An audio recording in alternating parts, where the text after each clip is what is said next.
Hey Deckers, what a list we have this month with a whopping 6 new entries and the biggest shake-up in the monthly most played Steam Deck games since it began. So let's kick things off with number 20. Hades descending 5 places, engage in an epic battle against the gods as the immortal prince of the underworld. Use mythic powers to break free from the clutches of death, discovering more of the story with each unique escape attempt. Playing at a solid 60 frames per second on the LCD and 90 on the OLED, Hades will keep you entertained for many hours as those escape attempts get more and more frustrating as you go. Dropping slightly by 2 places to number 19, Persona 5 Royale. Step into a dual life in Tokyo as a high school student by day and a phantom thief by night.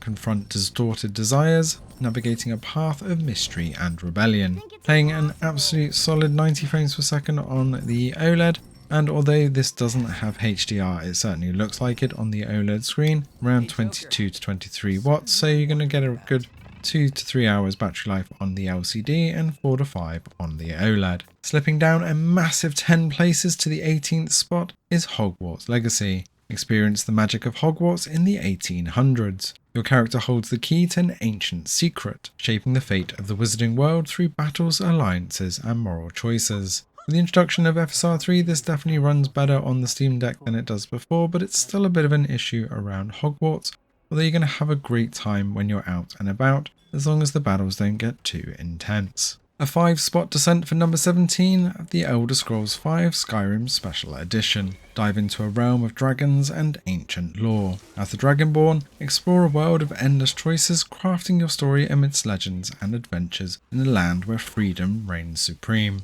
Running a solid 60 frames per second on the LCD on medium to high settings, and on the OLED it just looks absolutely fantastic. You can push 90 frames per second on this one if you wish, and mods are working, and you even have official paid for mods now as well.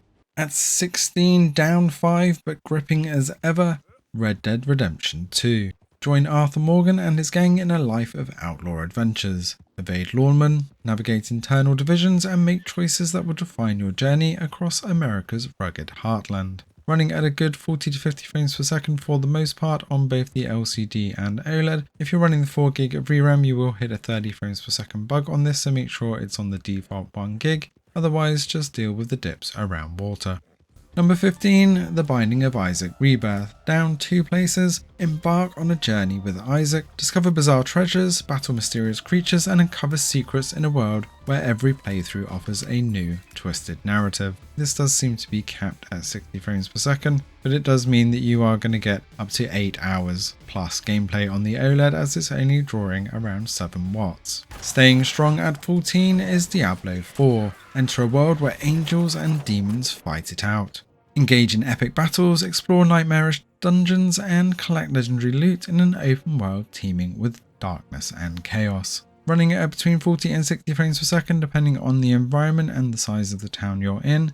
It definitely has got better with time with this one, and with the Steam version it runs so much better on the deck, so you'll be having a great time for 2 to 3 hours on the deck. Down 4 to number 13 is Grand Theft Auto 5. Navigate the lives of 3 radically different characters entangled in Los Santos' underworld. Mastermind daring heists and make choices that impact your survival in a city of betrayal. As long as you don't run with MSAA, you're going to get a good 70 to 90 frames per second on the OLED and 60 frames per second pretty much solid on the LCD, but you will only get around 2 to 3 hours battery on either one. Our first new entry at number 12 is Balatro, or Balatro, you decide. Dive into a unique world of roguelike poker. Strategize with poker hands and unique joker cards to outwit the blinds by combining crazy multipliers with traditional poker hands. Runs at a solid 90 frames per second on the OLED and 60 on the LCD. At a pretty solid 8 watts, you're going to get a good 5 hours on the LCD and about 8 or 9 hours on the OLED. Despite falling 7 places, it's still a thrilling hunt for number 11, Monster Hunter World. As a hunter, take on quests to battle colossal monsters, using your victories to craft even stronger weapons and armor for even bigger monsters. Can struggle a little bit in the main town area, dipping to 30 to 40 frames per second, but this definitely has improved with patches, meaning you're going to get around 40 to 60 frames per second out in the monster worlds, meaning you will be able to take on those fights. Down 5 but still in the top 10, Cyberpunk 2077 is still a marvellous futuristic RPG. In Night City, carve your path as a cyberpunk mercenary. Choices shape your narrative in a world of cybernetics, factions and neon-lit streets. Although this got slightly worse with the latest 2.2 patch, it is still playable at around 30 frames per second in Dogtown, and you'll get a good 30 to 40 frames per second for the most part without it being a blurry mess in the rest of Night City. A new entry at number 9, Deep Rock Galactic Survivor, Rock and Stone. Mine and survive in lethal alien caves. Utilise an arsenal of weapons and gadgets in this procedurally generated environment where every mission offers unique challenges and discoveries in the latest style of reverse bullet hell. This is absolutely gorgeous on the Steam Deck, especially on the OLED, and can push up to 90 frames per second on the OLED. However, as the swarm closes in, it does dip down into the 40s, meaning it's going to push down into the 30s on the LCD, so do be warned. Dropping 2 spots to number 8, Stardew Valley. You inherit your grandfather's farm and revive it into a thriving home, facing off against corporate expansion, forging bonds with the local community, and building up in this laid-back pixel art farm simulator.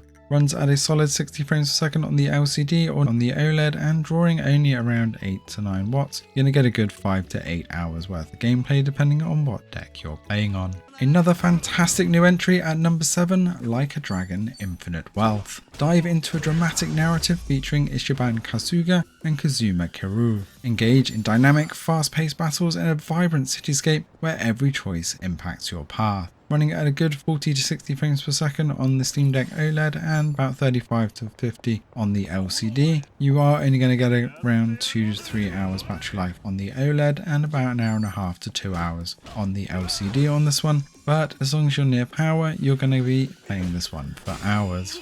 Granblue Fantasy Relink is an impressive new entry at number 6. Explore the Skyrim, a world of floating islands and stunning vistas. Master real-time combat with a diverse roster of characters, each bringing unique skills to the forefront of this action-packed RPG. Absolutely gorgeous game on the OLED and so much fast action.